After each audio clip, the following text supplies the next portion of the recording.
नमस्कार, जी न्यूज देख रहे हैं आप। मैं हूं आपके साथ पयोधी शशि। मॉर्निंग प्राइम टाइम में 7 बजे की शुरुआत किसान आंदोलन के साथ, क्योंकि आज इसका 21वां दिन है। न दिल्ली बॉर्डर पर अड़े किसानों का गुस्सा कम हो रहा है और न ही सरकार का भरोसा काम आ रहा है। नतीजा ये है कि संग्राम जारी है। किसान नेता कह रहे हैं कि वो कानून वापस करवाकर ही मानेंगे और इन सबके बीच प्रदर्शन की वजह से दिल्ली बॉर्डर पर बने हालात को लेकर दायर याचिका की सुनवाई आज सुप्रीम कोर्ट में होनी है। लेकिन सवाल तो ये है कि आंदोलन या फिर वार्ता, किसानों की नाराजगी दूर करने के लिए आखिर कैसे निकलेगा रास्ता।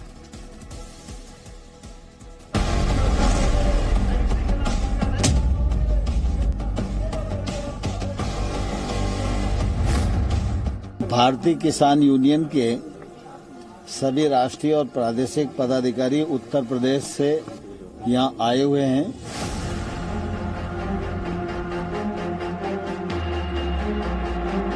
कहाँ पे मूवमेंट कर रहे हैं हमको तो नहीं उनका पता, कहाँ मूवमेंट कर रहे हैं। संगठन तो बहुत है कि संगठन से बात कर ली होगी उन्होंने, लेकिन हमारी तो नहीं सहमति।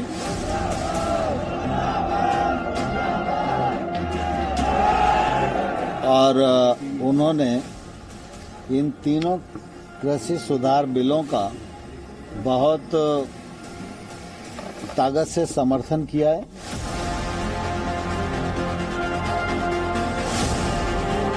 अभी मैं तो इनको बता रहा हूँ ना सरकार को कि भाई वापसी ले लो, फिर बढ़ा लेंगे। क्या किसानों को हरा के सरकार जीतना चाहती है?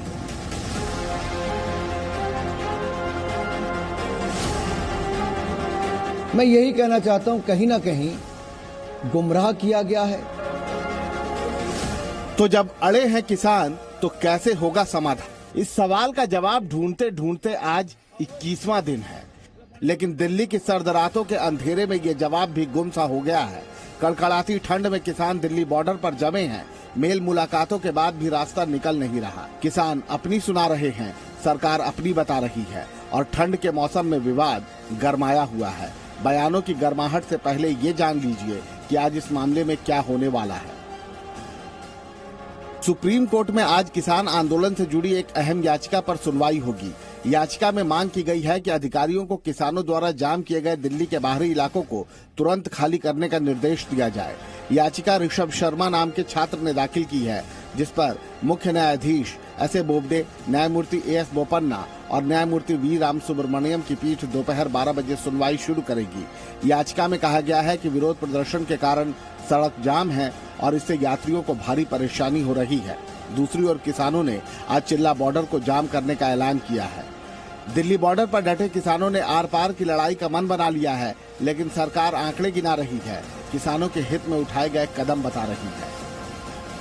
पीएम किसान योजना लाए कि किसानों के खाते में 6,000 रुपए के किसान के खाते में डालें। 12 करोड़ किसानों को लगभग 75,000 करोड़ रुपया साल सरकार का डालती है। किसानों की आय दुगनी हो 2022 तक, इसके लिए सारे कदम उठाए गए।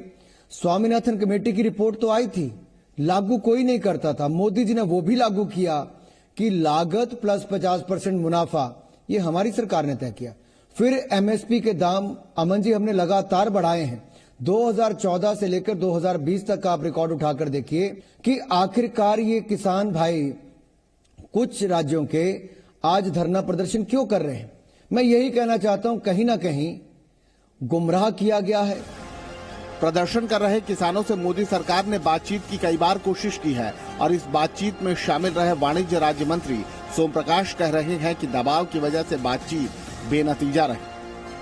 देखिए, जिस तरह वो उस 3 तारीख की मीटिंग करके गए, उसके बाद उन्होंने यही आकर कहा कि ये बात जो आपने प्रपोजल अब रखी है, आज से 10 दिन पहले कह देते तो हम मान जाते, लेकिन अब हमारे पर प्रेशर इतना है, हमें लोग मानेंगे नहीं, इसलिए हम सारा एक्ट को रिपील करना चाहते हैं।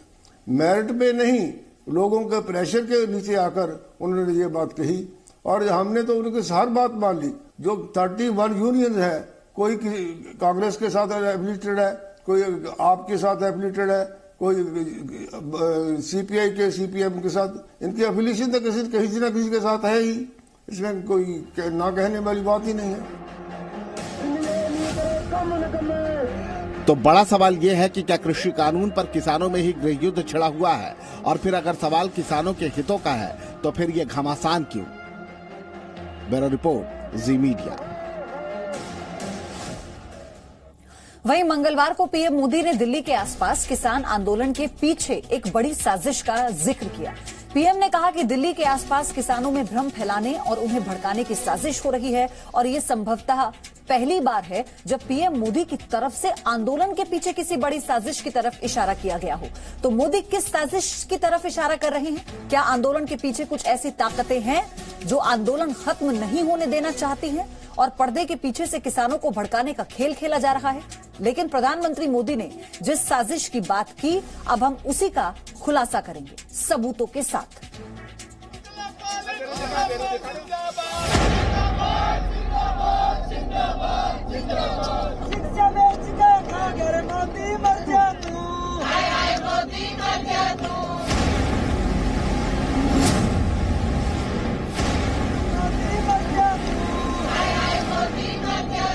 वहाँ पे जो देखा गया है कि वहाँ पे किसान कम हैं और उस तरह के लोग ज्यादा हैं, राजनीति करने वाले लोग ज्यादा हैं।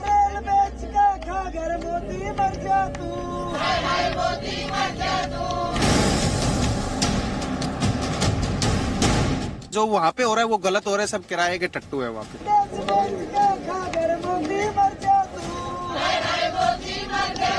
ये तो बिल्कुल सरासर गलत है कि एक माननीय प्रधानमंत्री है जो हमारे देश को पूरे को संभालने का जिसका काम है, उनको ही अगर हम अभद्र भाषा से यूज करेंगे तो वो बिल्कुल गलत है।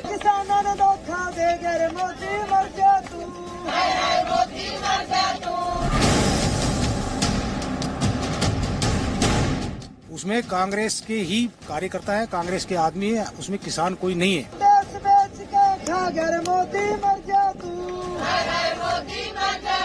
ये तो फालतू के लोग हैं जिनको कोई काम नहीं है और पॉलिटिक्स वाले ज्यादा लोग हैं इसमें। ये हाईजैक हुआ है, असल बात यही है।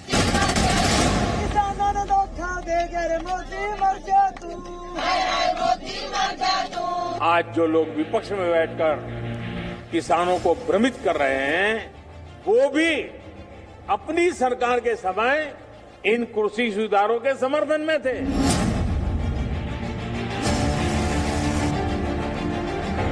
प्रधानमंत्री नरेंद्र मोदी के लिए मृत्यु गीत गाने वाली लाल सलाम गैंग की ये रुदालियां कौन है?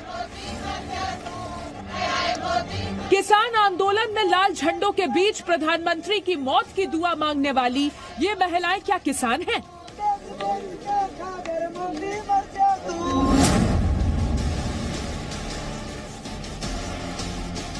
या ये महिलाएं राजनीति की ड्रामा कंपनी की जूनियर आर्टिस्ट हैं, जो हाईवे पर मीडिया कैमरों के सामने सियासत का ऑडिशन दे रही हैं?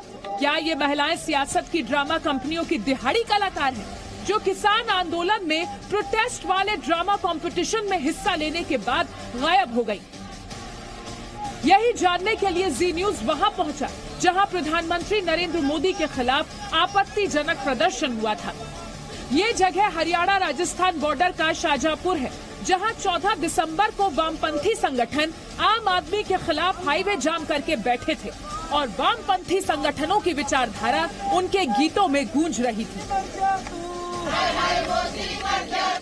हाईवे पर राजनीति का झंडा लहराने वाले नकली किसानों की ड्रामा कंपनी डटी थी, लेकिन सियासत के नकली किसानों के बारे में उसी हाईवे के आसपास बसे असली किसान क्या सोचते हैं? ये जानने के लिए जी न्यूज हाईवे से नीचे पगडंडियों और कच्चे रास्ते से होते हुए किसानों के बीच पहुंचा। हाईवे पर जहां नकली किसान हंगामा कर रहे थे, लोगों को परेशान करके हाईवे जाम करके बैठे थे, वहीं असली किसान खेतों में काम कर रहे थे। असली किसान हैरान थे कि कोई मीडिया चैनल हाईवे पर सियासत के किसानों के प्रोटेस्ट ड्रामे को छोड़कर उनके बीच पहुंचा है। अब सुनिए खेतों में काम करने वाले असली किसान हाईवे पर सियासत की रुदालियों के लिए क्या कहते हैं। किसान कहते हैं कि प्रधानमंत्री के लिए इस तरह अभद्रता नहीं होनी चाहिए। सर ये गलत हो रहा है जो भी हो रहा है, जो कि आज तक किसी सरकार ने भी किसानों को जितना पैसा अब जब इस सरकार ने दिया ना, इतना पैसा किसी सरकार ने भी नहीं दिया। 6,000 रुपए किसान को मिल रहा है, हर चीज यूरिया मिल रहा है टाइम के ऊपर, सब कुछ मिल रहा है। जो वहाँ पे हो रहा है वो गलत हो रहा है, सब किराए के टट्टू है वहाँ पे। तो जो भी है वो किराए के टट्टू है, जैसे कि झुग्गी झोपड़ियों से उठा के लाए हो। मैं भी खुद देख के आया हूँ वहाँ पे, तो ऐसे रोड पे लेडीज वगैरह जो भी कुछ आई हुई थी, तो वो किसानों की लेडीज नहीं है, जो कि अपना सब कुछ श्रृंगार सपाटा करके छोटे छोटे बच्चे ले रखे हैं, तो वो किराए के टट्टू है वो। हाईवे जाम करके बैठे राजनीति के जूनियर आर्टिस्टों को इससे कोई मतलब नहीं कि सड़क बंद होने से लोगों को कितनी परेशानी हो रही है, लेकिन हाईवे के करीब खेतों में काम करने वाले असली किसान आम लोगों की चिंता समझते हैं। वो मानते हैं कि किसान आंदोलन के नाम पर हाईवे जाम करना गलत है। आंदोलन करने का जो हक है वो किसानों का है, लेकिन ये रोड जाम करना ये कोई सही वो चीज नहीं है कि रोड जाम करके आप इस तरह करो। और यहाँ पे भी हमने देखा है, हमारे नजदीक बिल्कुल नजदीक है, लेकिन हमारे यहाँ से तो कोई किसान नहीं गया, सभी खेतों में काम करने में लगे हैं। बिजली आती है तो पानी खेतों में लगे हुए हैं। तो वहाँ पे जो देखा गया है कि वहाँ पे किसान कम है और उस तरह के लोग ज्यादा है, राजनीति करने वाले लोग ज्यादा है वहाँ के ऊपर। तो वहाँ राजनीति ज्यादा हो रही है, ना कि किसानों का समर्थन हो रहा है। किसान वहाँ पे कम है, राजनीतिक पार्टी या राजनेता ज्यादा है वहाँ। राजस्थान के शाजापुर से अमित भारद्वाज के साथ bureau report, ji media. Presenting B News app available on Google Play and App Store. Download it now.